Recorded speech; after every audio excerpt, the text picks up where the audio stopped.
Thank you for allowing me to speak, and I'd like to continue on this subject a little bit more because that was my question in coming today.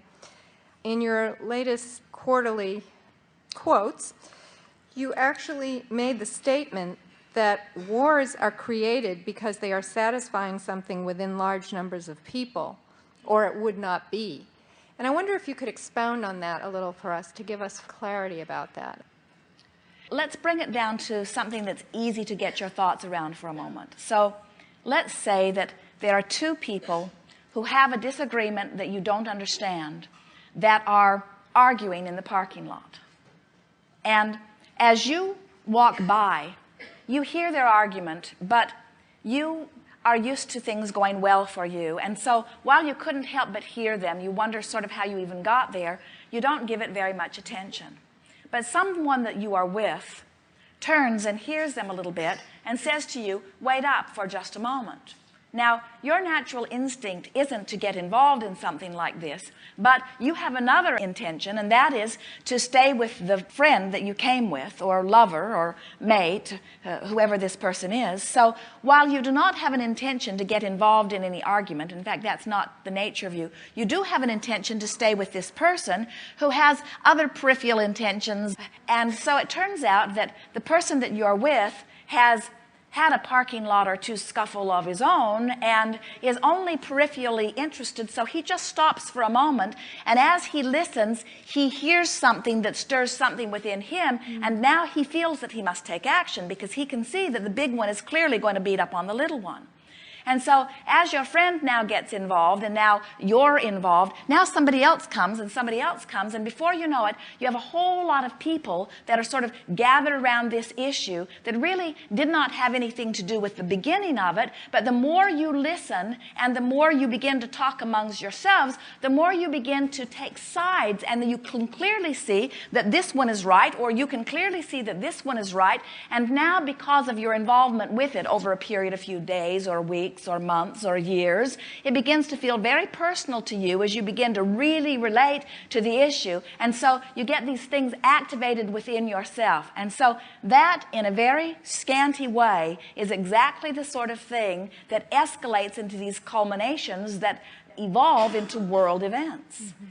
It is our promise to you that if mass consciousness were not involved, nothing could ever escalate to be something that is played out on the world stage. It would play out in the parking lot. But the more people get involved in it, then the more energy is around it, and then the more large the events must come about. In other words, when your towers were struck by airplanes on 9/11, it was a huge culmination of energies that had been going on for a long time. But when you think about it, it was a very small representation. And in other words, it certainly was not a world war. It certainly was not a world event. It was proportionate to the energies that had been stirred. But now, as a result of all of the attention that's been offered to it, it is becoming a bigger energy. And it could not amass that energy if there were not millions of people that are getting collectively involved with it. In other words, it's just a parking lot brawl that got bigger. That's all it is. I see. But a leader of a nation, in other words, Jerry says from time to time, why don't George and Saddam just go fight it out? Good idea. And Esther says, because Saddam would whoop George, and then we would be in trouble. In other words, I'm not sure I really want the balance of power to rest on that.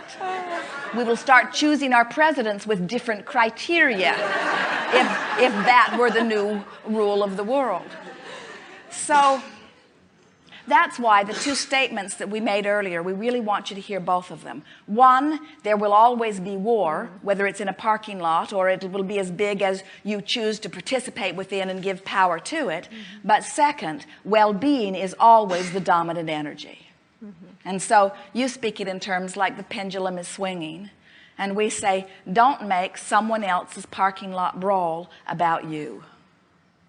Don't become involved in it. Don't let them bring you into it. Don't let them make you use it as your excuse to deny the energy. In other words, if you are really wanting to bring your government to the place that it cannot wage war, then don't get involved in it and add your energy to it, you see. It is so wonderful when you realize that you can be joyful without anybody else ever figuring it out. And that the majority of people, when they focus upon their own experiences, do live in joy. We would make the parking lot brawl, no matter how big it seems, a non-issue to our vibrational experience. Okay. And if everyone would do it, there wouldn't be enough energy for George Bush or Saddam to have a war. They'd be having a parking lot brawl. Do not misunderstand. Battle is not necessarily a disconnecting thing. Do you know there are many involved, engaged in battle, who are using it as a life-giving point of reference? They're thinking about what they're doing. They're gathering their resources. They've trained for it for a very long time. It is what they've worked for. It is what they get their medals for.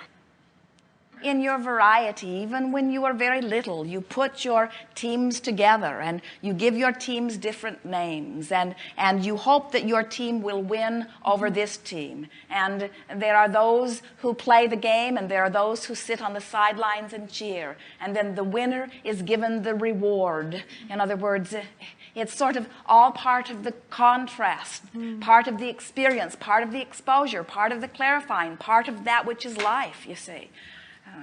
I understand. Yes. The bigger stakes, you might say, but it's not so different from the football game in reality. Yes, thank you for making that comparison. It does clarify. Yes. Well, it is our desire to diffuse your resistance so that your well-being can be restored, because it is an uncomfortable place to be, to say, that makes me uncomfortable. I cannot find joy until that is resolved, and I can't do anything personally about resolving it. And we say, well, that is the recipe for an uncomfortable experience. Right. Yes. Right. Yes. Thank you very much. Yes, indeed. Yes, indeed.